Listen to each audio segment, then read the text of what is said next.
How to finish through contact like a pro.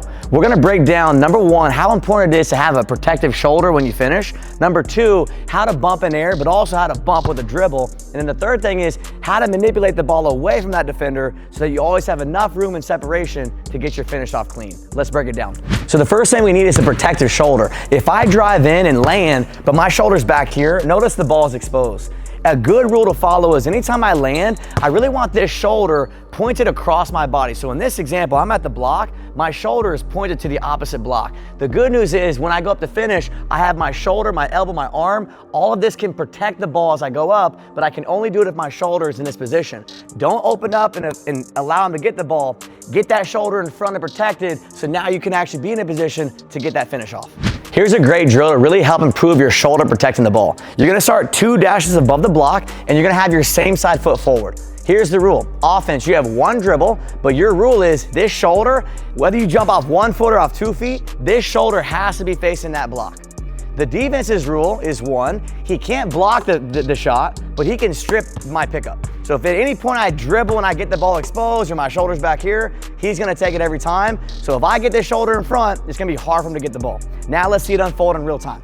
So I'm here, active dribble. I only have 1 dribble out. I'm here, boom, shoulder protected, get that finish off. Good, that was off 2. I can also go off 1 foot as well. So I'm here, I can fake, I can do whatever. Boom, shoulder protected. I'm trying to get that finish off. Notice he can't get the ball because my shoulder is protecting it every single time. The next thing we have to be able to do is bump our defender. There's 2 ways to bump, but before we get to the bump, make sure when you're driving, as always, we always want to close that space. Because if I have a lot of space and I try to bump, a lot of times I'm off balance. So you got to make sure you close that gap. Now, there's 2 ways to bump, like we said. Number 1 is you could bump with a dribble. So I could be down here and I'm driving and I dribble, bump. Notice that space I get, I can knock down the finish. The second way is in the air. So I might pick the ball up, meet him in the air, get into his body, and then finish. We need both. But again, you have to close the space first before you bump, and that's the best way to get the most separation when you do use that bump. For bumps, I have 2 drills. Here's the first one for you. It's all about how to bump off the dribble. The rule is I have a foot on the line and he has to split the line, which basically is the line is in between his toes. My 1 rule is by the second dribble, I must bump him. If I don't bump him by the second dribble, it's an automatic turnover. So I'm like this, I'm stationary, I can fake, I can do whatever, but let's see it in action as it unfolds. 1 dribble, second dribble, I bump, I get back to the basket, I knock it down. So we do that again right here. Same setup, foot on the line, he's splitting, I'm here, I'm faking, long dribble, second dribble, I bump, then I go off my same foot. I'm always mixing up my footwork. I don't want to be able to just do the same finish every single time. 1 more rep, I'm here, I'm faking, I might even like pull the ball back a couple times, I'm here, long, second dribble, got a bump, oh, inside hand, be creative, you have to bump by the second dribble. The second drill I have for you is all about finishing through contact in air. I have a foot at the elbow, he has a foot at the nail. My 1 rule, the moment I jump, I must seek his body, bump him, and then finish to the basket. If I don't bump him, you are not allowed to even score a point. Let's see what that drill looks like in full motion. Hit, finish, knock it down. Then we got the next one right here. I'm here, same setup. At the elbow, I'm faking.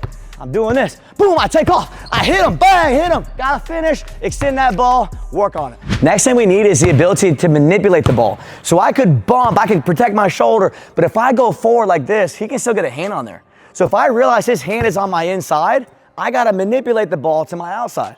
There's also times he might get in front of me where I might bump him, and instead of going forward, I might have to stop and manipulate the ball back and finish over top as well. So we need the shoulder, we need the bumps, but if you only can finish inside your frame, you're very limited with getting space from that hand. We need the ability to finish away from our defender, above our defender, outside of our defender. All those different angles of manipulation, we need those. Last drill we have for you is all about manipulating the ball. Easy drill. He has a ball, I have a ball. I can go left or right, I can jump off my left, my right, off 2 feet, it doesn't matter, you can be fully creative. My 1 rule is before I finish, I have to touch his ball and then I gotta manipulate it either out or up and away and convert the finish. Let's check it out full speed.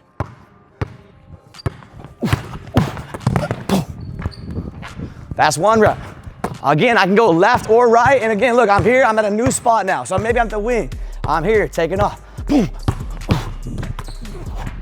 Really good drill to work on basically hitting, extending, and getting that space to knock down your finishes. So if you can work on those three things, your ability to protect the ball with your shoulder, your ability to bump and create separation, and also your ability to get manipulation away from your defender, you're gonna be able to finish better at any level.